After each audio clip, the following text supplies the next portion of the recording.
नमस्कार साथियों, एक बार फिर से आपका अपने YouTube चैनल में स्वागत है। उत्तराखंड एग्ज़ाम मंत्र में जो भी नए व्यूअर हैं वो एक बार सब्सक्राइब कर लें चैनल, आपको महत्वपूर्ण अपडेट के लिए जानकारी मिल जाएगी। तो दोस्तों शुरू करते हैं। आज का जो हमारा वीडियो बनाने का पर्पज़ है वो ये है कि जो उत्तराखंड एसआई को लेकर जितने भी अभ्यर्थी हैं उनको एक महत्वपूर्ण निर्देश दिया गया है। जैसे कि आपने अपने एडमिट कार्ड में देखा होगा, तो एडमिट कार्ड में आपको किन किन चीज़ों को ध्यान रखना है जब आप फिज़िकल देने जाएंगे। आज से लगभग 1 महीना, मतलब मानकर चलिए 1 महीने का टाइम बचा है जो फिज़िकल का होना है। ठीक है, 1 माह का समय बचा है। और अगर आप अभी से भी तैयारी करेंगे और अगर आपने पहले से तैयारी कर रखी है फिज़िकल को लेकर, तो आपका ये फिज़िकल निकलने के चांस काफ़ी हद तक बढ़ जाएंगे। तो दोस्तों सबसे महत्वपूर्ण बात ये है कि आपको कौन कौन से जो है महत्वपूर्ण निर्देश हैं उनको फॉलो करना है, कौन कौन सी चीज़ों को ध्यान रखना है, क्या क्या चीज़ लेकर जानी है, क्या क्या चीज़ छोड़कर जानी है, और आपको जाते हुए कौन सी चीज़ को आपको कैरी करना है। ठीक है, तो सबसे जो पहला बिंदु है इसमें देखेंगे हम। सबसे पहला बिंदु ये है कि अभ्यर्थी परीक्षण केंद्र पर प्रवेश पत्र को अवश्य साथ लाएं। बिना प्रवेश पत्र के परीक्षण केंद्र प्रवेश नहीं दिया जाएगा। ठीक है, पहला जो इंस्ट्रक्शन दे रहे हैं वो ये दे रहे हैं कि आपको अपना जो एडमिट कार्ड है, प्रवेश पत्र मिला है, वो आपको साथ में लेकर जाना है, जो कि आप सभी लेकर जाएंगे। सेकंड, अगर हम देखें तो अभ्यर्थी अपने पहचान पत्र, Aadhaar card, passport, voter ID, DL की मूल प्रति, एक स्व प्रमाणित छाया प्रति अवश्य साथ लें। यानी कि आपका जो डीएल है, आधार कार्ड है या फिर वोटर आईडी है, पासपोर्ट है, उसकी एक फ़ोटोकॉपी आप साथ लेकर जाएंगे। जो मूल प्रति है और एक यानी कि एक फ़ोटोकॉपी है और एक मूल यानी कि जो ओरिजिनल है वो आपको साथ लेकर जाना है, चारों आईडी में से कोई सी भी एक। ठीक है, अभ्यर्थी को प्रवेश पत्र में अंकित निर्धारित रिपोर्टिंग समय में परीक्षण केंद्र में उपस्थित होना अनिवार्य है। निर्धारित समय के पश्चात किसी भी अभ्यर्थी का परीक्षण केंद्र में प्रवेश नहीं दिया जाएगा। जैसे कि आपको पता है निर्धारित समय, यानी कि अगर 6 बजे दे रखा है सुबह के, तो आपको 6 बजे ही पहुंचना होगा, उसके अलावा आप नहीं पहुंच सकते, आपको प्रवेश नहीं दिया जाएगा। तो ये बिल्कुल स्ट्रिक्ट होकर आपको ये निर्देश फॉलो करने हैं। इसके अलावा अगर हम आगे देखें तो सबसे महत्वपूर्ण जो इन्होंने ब्लैक से मतलब लिख रखा है 6, 7, 8 जो कॉलम है, जो इंस्ट्रक्शन है, ये देखें। शारीरिक अर्हता परीक्षण, शारीरिक दक्षता परीक्षा की तिथि एवं समय में परिवर्तन के संबंध में किसी प्रकार का अनुरोध स्वीकार्य नहीं होगा। किसी प्रकार का अनुरोध स्वीकार्य नहीं होगा। अगर आप कोई भी मतलब आपको समस्या है, कुछ भी है, यानी कि परीक्षण के समय, तो किसी प्रकार का अनुरोध स्वीकार्य नहीं होगा। ठीक है, अगर आपकी तबीयत खराब है या फिर कुछ भी है, तो ऐसे में आपकी कोई भी समस्या है तो उसका अनुरोध स्वीकार्य नहीं होगा, साफ साफ उन्होंने बताया है। तो आपको इस चीज़ का भी ध्यान रखना होगा। ठीक है, और 5वां इंस्ट्रक्शन है परीक्षण केंद्र के अंदर अभ्यर्थियों को परिजनों के प्रवेश वर्जित है। यानी कि आप अपने परिवार के किसी भी सदस्य को आप साथ में लेकर नहीं जा सकते। आपको जो परीक्षा केंद्र है उसके बाहर ही आपको छोड़ना होगा। अगर आप साथ में जा रहे हैं किसी को लेकर, तो आपको जो है अंदर लेकर नहीं जाना है, और इस चीज़ का विशेष ध्यान रखें। अभ्यर्थी किसी प्रकार का एनर्जी ड्रिंक लेकर नहीं जाएं। ठीक है, जैसे कि बहुत से अभ्यर्थी क्या करते हैं, दौड़ने के लिए या फिर कोई भी जो है ऐसी प्रतिक्रिया करते हैं जिससे कि उनको जो है शरीर में बूस्टअप मिले, कोई भी ऐसी एनर्जी ड्रिंक लेकर जाना चाहते हैं या तैयारी करते समय यूज़ करते होंगे, तो वो लेकर नहीं जाना है। ठीक है, इस चीज़ का विशेष ध्यान रखना है। अगला देखें, ऐसे अभ्यर्थी जिनके द्वारा ऑनलाइन आवेदन में शारीरिक माप में छूट के लिए दावा किया हो, उक्त अभ्यर्थी शारीरिक माप में छूट है तो अनुसूचित जनजाति प्रमाण पत्र अथवा पर्वतीय क्षेत्र के प्रमाण पत्र की मूल प्रति 20 फरवरी 2024 से पूर्व का निर्गत एवं सुप्रमाणित छाया प्रति के साथ केंद्र पर उपस्थित होना सुनिश्चित करें। यानी कि हमारे जो उत्तराखंड में जो ऐसे अभ्यर्थी जो पर्वतीय क्षेत्र के हैं और पर्वतीय क्षेत्र का प्रमाण पत्र वो लगाकर जो भी उनके दावे हैं वो संलग्न किए हैं, तो उनका मूल प्रति आपको साथ में लेके जानी होगी, और जो है स्व प्रमाणित एक छाया प्रति यानी कि एक फ़ोटोकॉपी भी आपको लेकर जानी होगी। यानी कि जैसे कि हेल्थ सर्टिफिकेट के नाम से जिसको जाना जाता है, तो वो आपको साथ में लेकर जाना होगा। ठीक है, प्रमाण पत्र प्रस्तुत न करने की दशा में अभ्यर्थी को शारीरिक माप में कोई छूट प्रदान नहीं की जाएगी। इसका विशेष ध्यान रखें। अगर आपने कोई ऐसा दावा प्रस्तुत किया है जिससे आपको कोई छूट मिलती हो, तो अगर आप वो कैरी नहीं कर रहे हैं, साथ लेकर नहीं जा रहे हैं कोई ऐसा सर्टिफिकेट जो जिसकी मांग की गई है, तो वो आपको साथ में लेकर ही जाना होगा, अन्यथा आपको उसका लाभ नहीं मिल पाएगा। जो सर्टिफिकेट है उसका लाभ नहीं मिल पाएगा, आपको साथ में लेकर ही जाना होगा।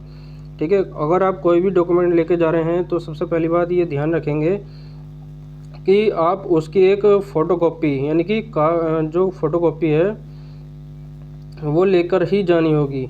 एक छाया प्रति तो हमेशा साथ लेकर ही जानी होगी, वो कभी भी आपसे मांगी जा सकती है। ठीक है। तो इस चीज़ का विशेष ध्यान रखेंगे। अभ्यर्थी को सलाह दी जाती है कि किसी भी असुविधा से बचने के लिए प्रवेश पत्र पर अंकित परीक्षा केंद्र के बारे में समुचित जानकारी प्राप्त कर लें तथा नियत समय पर शारीरिक परीक्षा केंद्र पर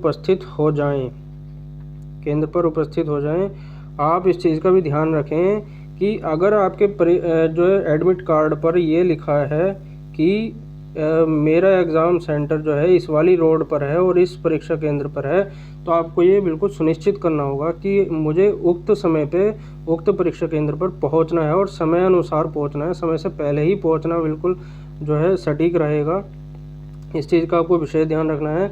और आपको ये नहीं सोचना है कि जैसे कि अगर उदाहरण के तौर पर अगर हम बात करें, अगर आपका फिज़िकल रुद्रपुर में है, ठीक है, अगर आपका फिज़िकल रुद्रपुर पीएससी में है और आपको आपके एडमिट कार्ड पे लिखा है नैनीताल रोड, ठीक है, नैनीताल रोड लिखा है, तो आप ये ध्यान रख लें कि आपको नैनीताल जाना है या रुद्रपुर जाना है। कई बार अभ्यर्थी इसमें कंफ्यूज हो जाते हैं कि कौन सा एग्ज़ाम सेंटर पर पहुंचना है। आप इस चीज़ का विशेष ध्यान रखेंगे। जो अभ्यर्थी सीरियस होगा, जिसको पता होगा, वो ही सुनिश्चित कर लेगा कि मुझे किस जगह पर पहुंचना है। तो आपको इसमें सीधा सीधा लिखा है कि रुद्रपुर पहुंचना, ना कि नैनीताल रोड में दिया गया होगा। ठीक है। तो ये चीज़ भी विशेष ध्यान रखेंगे। इसके अलावा और भी कई सारी चीज़ें हैं जिसके बारे में आपको ध्यान रखना होगा। जैसे कि हर बार आपने जो अभ्यर्थी फिज़िकल जो है पहले दे चुके हैं, उनको इस चीज़ के बारे में अच्छे से पता होगा। जिन्होंने आबकारी सिपाही का दिया होगा या फिर उत्तराखंड पुलिस कांस्टेबल का दिया होगा, तो इस चीज़ के बारे में ध्यान रखेंगे। ठीक है। अगला देखें, परीक्षा केंद्र पर तैनात पुलिसकर्मियों द्वारा अभ्यर्थी को प्रवेश पत्र एवं फोटो पहचान पत्र के साथ तलाशी और सत्यापन किया जाएगा। निश्चित है, अगर आप कोई भी परीक्षा देने जाते हैं तो वो सत्यापन किया जाता है, वो फॉर्मेलिटी होती है, तो आपको फॉलो करना पड़ेगा। अभ्यर्थी को यह स्पष्ट करना है कि दौड़ प्रारंभ होने पर वर्षा या किसी कारण से उसे रोका नहीं जाएगा। जो अभ्यर्थी दौड़ पूरी नहीं करेंगे अनर्ह घोषित हो जाएंगे। बिल्कुल ठीक। आपको इस चीज़ का भी ध्यान रखना है कि अगर आप ऐसे क्षेत्र में जा रहे हैं जहाँ पर वर्षा होने की संभावना है या कोई ऐसी जो है स्थिति हो रही है कि आपको जो है कोई भी असुविधा हो रही है या आप सहज नहीं हो पा रहे हैं मौसम के अनुसार, तो इसका हट जाना आपको स्वयं ही भुगतना होगा। ठीक है। इसका हट जाना आपको स्वयं ही भुगतना होगा, आप अनर्ह घोषित हो जाएंगे। इस चीज़ का भी आपको अब विशेष ध्यान रखना है कि आपको बारिश हो कुछ हो, बिल्कुल लड़ना है, वहाँ पहुँचना है, अपना जो है एक सीट सुनिश्चित करनी है। ये चीज़ दिमाग में रख के पहुँचना है। ठीक है।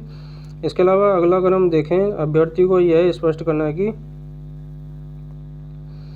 शारीरिक नाप-जोख एवं शारीरिक दक्षता परीक्षा के प्रारंभ में शारीरिक नाप-जोख का परीक्षण किया जाएगा। उसमें सफल होने पर ही अभ्यर्थियों की शारीरिक दक्षता परीक्षा कराई जाएगी। ठीक है। अभ्यर्थी ये जांच ले कि शारीरिक रूप से स्वस्थ है, किसी भी बीमारी या अन्य कारण से कोई चिकित्सीय कठिनाई या स्वास्थ्य संबंधी परेशानी होने पर आयोग जिम्मेदार नहीं होगा। बिल्कुल ठीक।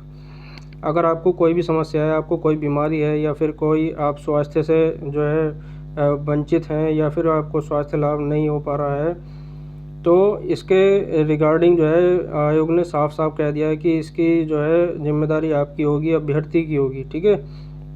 जो भी अभ्यर्थी किसी भी समस्या से पीड़ित है तो उसकी जिम्मेदारी स्वयं जो है अभ्यर्थी की होगी। अभ्यर्थी शारीरिक नाप-जोख एवं शारीरिक दक्षता परीक्षा तो घोषणा पत्र भी साथ लाए कि वे इस परीक्षण के लिए अपने आप को स्वस्थ समझते हुए परीक्षण के दौरान यदि स्वास्थ्य संबंधी कोई कठिनाई आएगी तो इसकी जिम्मेदारी अभ्यर्थी स्वयं लेंगे। आपको जो है घोषणा पत्र भी आपको जो है साथ लेके जाना है, ठीक है। अगर कोई भी समस्या होती है तो आपको ध्यान रखना होगा। कृपया तैयारी के साथ बस सभी प्रपत्रों के साथ शारीरिक नाप-जोख एवं शारीरिक दक्षता परीक्षा के लिए निर्धारित तिथियों में परीक्षा केंद्र पर उपस्थित होना सुनिश्चित करें। बिल्कुल ठीक। आपको सटीक टाइम पर और जो है सटीक डेट में पहुंचना है बिल्कुल उक्त केंद्र पर जो आपके एडमिट कार्ड में वर्णित किया गया है। ऐसे अभ्यर्थी जिन्होंने अपने ऑनलाइन आवेदन पत्र में श्रेणी, उपश्रेणी, जाति, छूट संबंधी इत्यादि का दावा नहीं किया है तथा परीक्षा केंद्र में उक्त से संबंधित प्रमाण पत्र प्रस्तुत करते हैं, ऐसे अभ्यर्थियों को उक्त से संबंधित लाभ प्रदान नहीं किया जाएगा। यानी अगर कोई व्यक्ति EWS है और उसने दावा नहीं किया है अपने जो है एग्ज़ाम फॉर्म में और वो लेकर जाता है EWS सर्टिफिकेट, तो उसको कोई किसी भी प्रकार से लाभ नहीं दिया जाएगा, ठीक है। तो इस चीज़ का विशेष ध्यान रखें। आपने जो एग्ज़ाम फॉर्म में फिल किया है उसका ही जो है प्रमाण पत्र आपको साथ में लेके जाना है, तभी आपको उसका लाभ मिल पाएगा, ठीक है। तो इस चीज़ का विशेष ध्यान रखेंगे। ये तो हो गई जो महत्वपूर्ण निर्देश है उसके बारे में हमने बात कर ली। अब इसके अलावा एक जो सबसे महत्वपूर्ण बात निकल कर आ रही है वो ये है कि जिन अभ्यर्थियों का SI और अग्निशमन, ठीक है, SI और अग्निशमन वाला जो मतलब 2 पोस्ट हैं अलग अलग हैं और उसके लिए जो है फिज़िकल हो रहा है, तो आपको बता दें कि SI और अग्निशमन के लिए दोनों का एक ही फिज़िकल होगा, ठीक है। इसका पेपर भी एक होगा और इसकी जो कट ऑफ है वो अलग अलग लगेगी, ठीक है। क्योंकि अग्निशमन वाले में कुछ स्पेसिफिक जो है जो योग्यता है वो मांगी गई थी, तो इस वजह से उसमें इसको भी संलग्न किया गया है, ठीक है। तो आप इस चीज़ का भी विशेष ध्यान रखें। अगर आपके एडमिट कार्ड पर अग्निशमन और SI दोनों का है तो आपका फिज़िकल एक होगा और पेपर भी एक होगा, यानी कि और उसकी कट ऑफ जो है अलग अलग आएगी। तो इस चीज़ का भी विशेष ध्यान रखेंगे। तो आपको वीडियो कैसी लगी कमेंट सेक्शन में बताइए। अगर चैनल पर पहली बार हैं तो सब्सक्राइब करके रखिए। मिलते हैं नेक्स्ट वीडियो में, तब तक के लिए धन्यवाद।